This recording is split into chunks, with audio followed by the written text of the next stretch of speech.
Wild space may be the final frontier, but Journeys Through the Radiant Citadel has an alternate means of celestial travel. GameMasters here, and in the Chapter 1 overview video, I touched upon what the Concord Jewels were. But today, I want to dive deep into them and really explore exactly what they can do. Concord Jewels are, more or less, giant gems. And there's no telling what the value of one might be if it were by chance found crashed somewhere. And I'm talking like the size of a big building.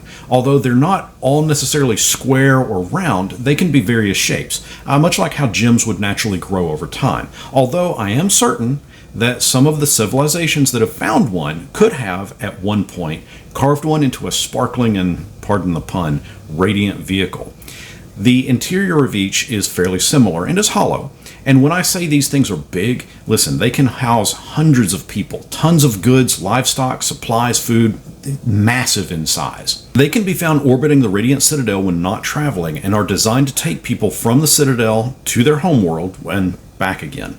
Each one is a different color based on the civilization that it originates from. And while there are 13 adventures in the book, you'll note that this table has 15. Yeah, they got sneaky. There are actually 2 bonus adventures towards the end of the book.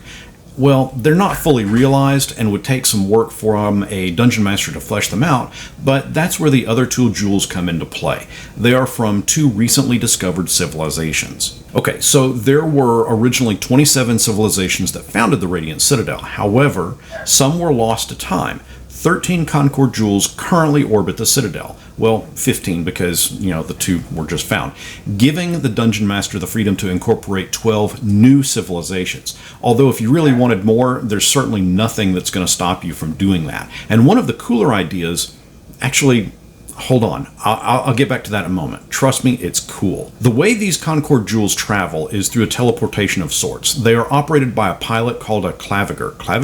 Claviger. Anyways, about 12 of them are assigned to any given jewel, with at least 2 on board to pilot. However, if you were to investigate the controls and pass a 14 Arcana check, you might be able to use the controls. For the most part, it's fairly autonomous, but you can command it to land, which will allow it to either settle into orbit around the Citadel or will allow it to land on the specific material plane world that you are setting out to go to. You can also toggle the embark function. This more or less gets the jewel prepared for planar travel, although the book also reads as if you could use this function to cruise the surface of a world should you need. It can actually travel at a rate of 50 feet per round. The last control allows for planar shifting. The jewel and everything inside is teleported to the specific site on the target material world, usually the site of where the civilization that founded the Radiant Citadel originated from. Or, if it is leaving that world, it will appear several thousand feet away from the Citadel, where you'll need to then use the land function, and it'll settle into orbit around the Citadel. I imagine the Concord Jewel just vroops from here and vroop to there. So they don't exactly work the same as Spelljammer ships. It's more of an instantaneous journey, a teleportation, a plane shift. Now, I'd like to ask that if you're enjoying this video, getting anything from it, please hit that like button. Feel free to subscribe. It really helps me to get these videos out to more eyes, and I thank you for that. Earlier, I said that I had a cool idea. I kind of hinted at it in the intro when I said wild space may be the final frontier. And with Spelljammer on the horizon, I cannot help but want to incorporate Radiant Citadel into my Spelljammer campaign. In fact, I did that a few weeks ago, but now that I have this book, I've got a better feel for how I could accomplish that.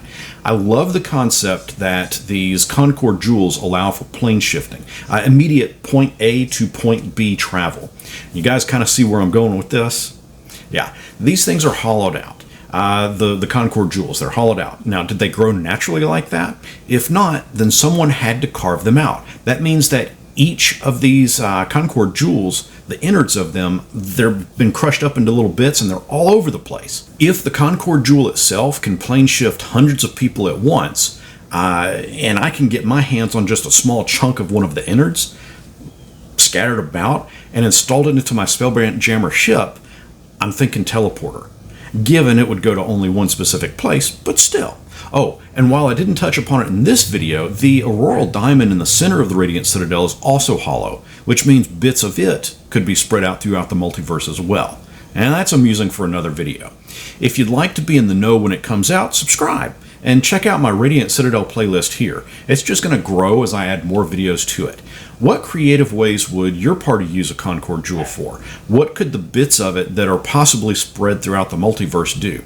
Let me know in the comments below, and until next our paths cross, may you not have a teleporter mishap.